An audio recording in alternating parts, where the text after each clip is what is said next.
Okay, this is an overview of the equipment that we carry with us in the Essex Fire Department for our low-angle rope rescues. The only piece of equipment missing from this video is our large wheel that we can affix our Stokes basket to make it easier to travel in and out of the woods with a patient or heavy equipment. That being said, we'll start with the basket.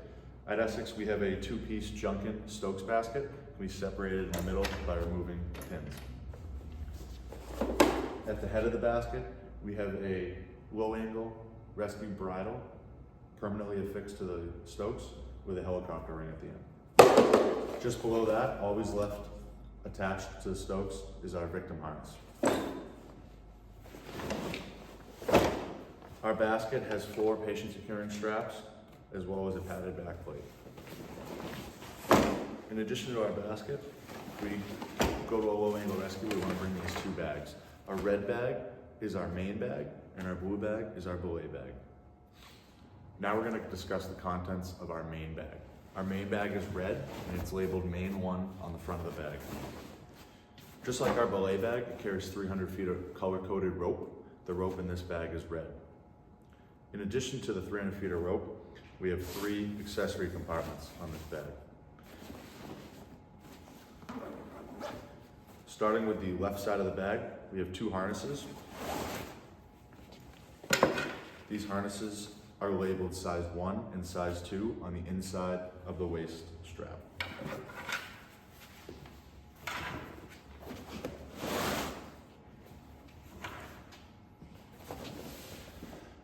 On the right side of the bag, we have 1 more harness and we have our rope protection.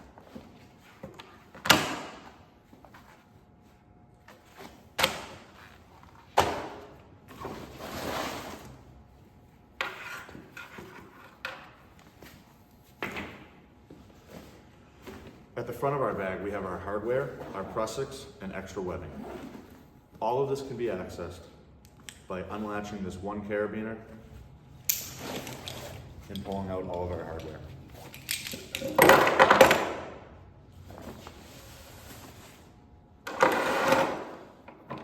At the bottom, we have our bag of extra webbing lengths.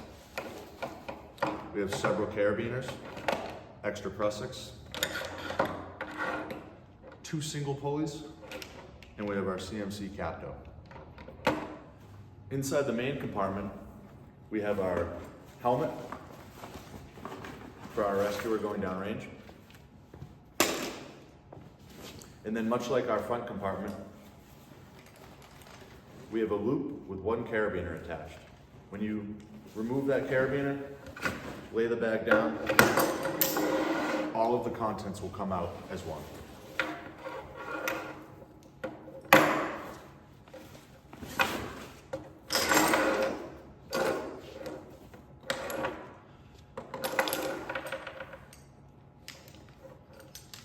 From here we have our anchor strap attached to our CMC clutch. We have our attachment point for the bridle on our Stokes basket. And finally, we have our tie-in for our rescuer with a prussic to allow him or her to adjust their position. Repacking our main bag is very simple, but we want to make sure we do it the same way every time so this bag is ready to go at 3 a.m. without much thinking. To start, we grab as much excess rope as we can and begin packing into the bag. When we get to our hardware, we want to stop and grab our carabiner that attaches our anchor strap to our CMC clutch. We move that to the side and everything else can be put in the bag. Grabbing that same carabiner, we stand the bag up. Lower everything into the bag. We found our loop of webbing. Attach our carabiner to our loop of webbing. Find our helmet. Secure. And now the bag's ready to go. Now we can discuss our belay bag. Our belay bag is slick. It just holds 300 feet of rope with our belay equipment inside. To deploy, we open the top.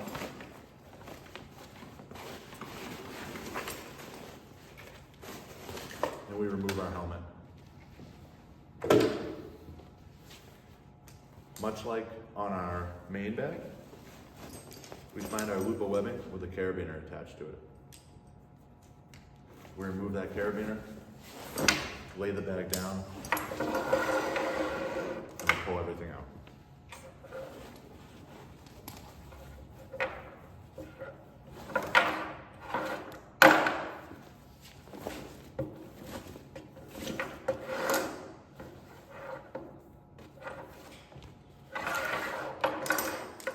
Now we're left with our anchor strap, our Petzl ASAP, our carabiner to attach to our low angle bridle on our Stokes basket,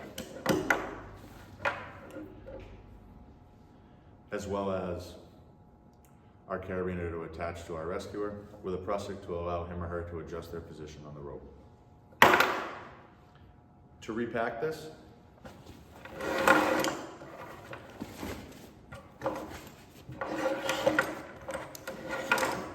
we put the majority of the rope back in the bag. We find our carabiner that's attached to our anchor strap.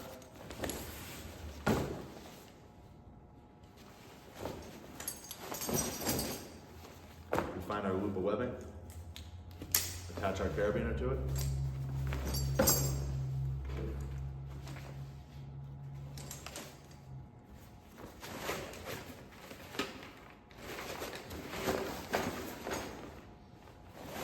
Place our helmet on top, secure the bag, and now we're ready to go.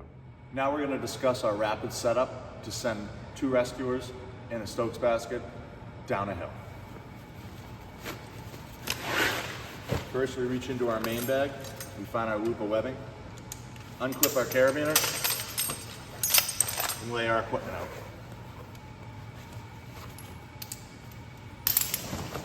We put our bag off to the side. Undo the Velcro strap on our anchor strap.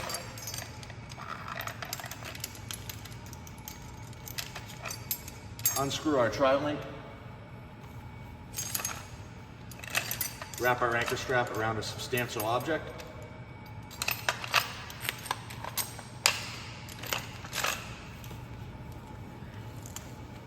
We find our alpine butterfly with our carabiner. We attach that to the helicopter ring on the bridle on our Stokes basket. And then we find one of our rescuers. We attach the terminal end of this rope to the rescuer's harness, as well as the prusik, so that they have adjustability on their rope. Next is our belay. We can use the same substantial object, or we could find another tree in the very close vicinity. We find our loop of webbing, undo our carabiner,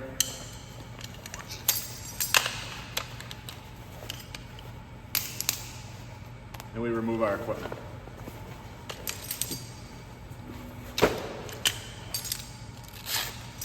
Same thing with our anchor strap. We undo our tri-link.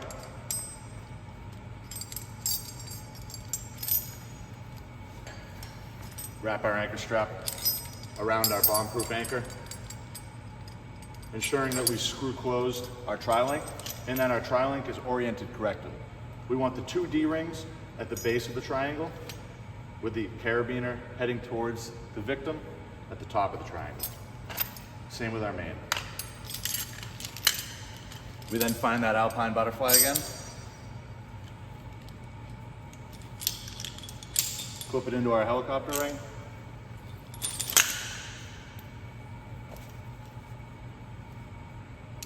and we clip in to our other rescuer. We are now ready to lower.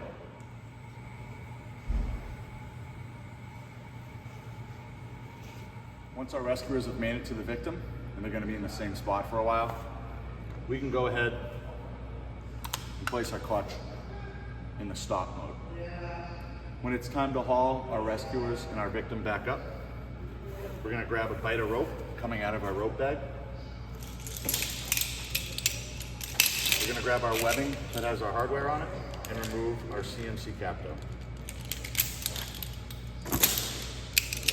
Open it up, the bite goes around the pulley.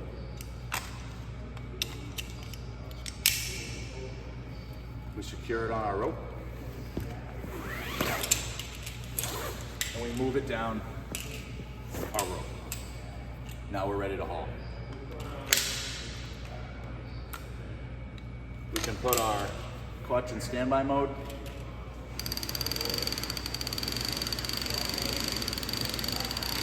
And now we're hauling with a 3-to-1 mechanical advantage. Two things. The clutch is making a clicking sound. That's an audible cue that's capturing our progress. If we need to stop to reset, we can let go and the rope is not going to run through the clutch.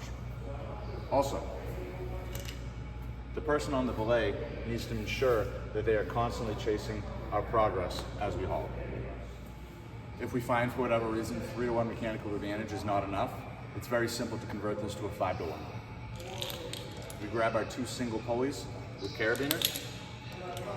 We attach one to the becket of the clutch, and we attach another to the becket on the capto.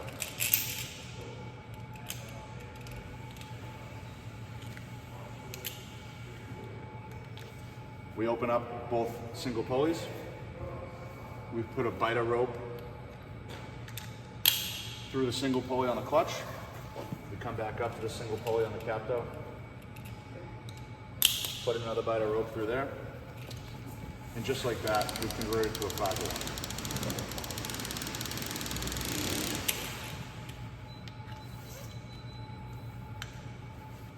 Now we're going to discuss securing our patient to our Stokes basket using our CMC victim harness and the supplied straps.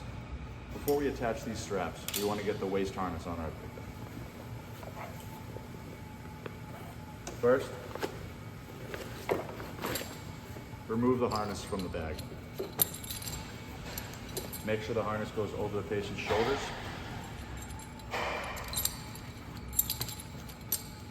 Lay the waist strap over their waist.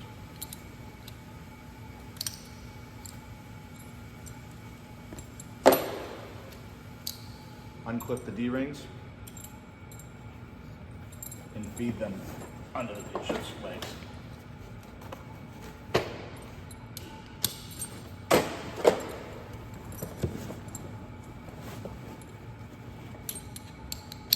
Once secure, make them snug.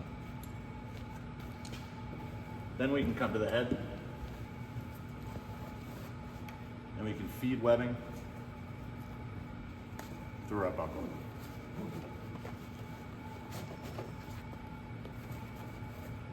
Once that's snug,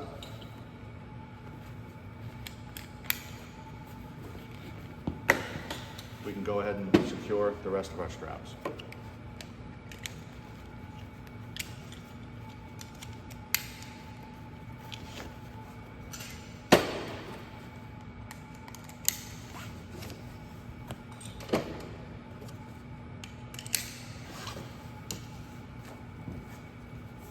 The purpose of this victim harness is to ensure the victim does not slide down the Stokes basket when they're at an angle. As you just saw in that video, this low-angle rope rescue system was designed to be safe, simple to use, and quick to deploy. 2 rescuers in a Stokes basket can begin their descent within minutes of arriving at a suitable anchor point. Thanks for watching.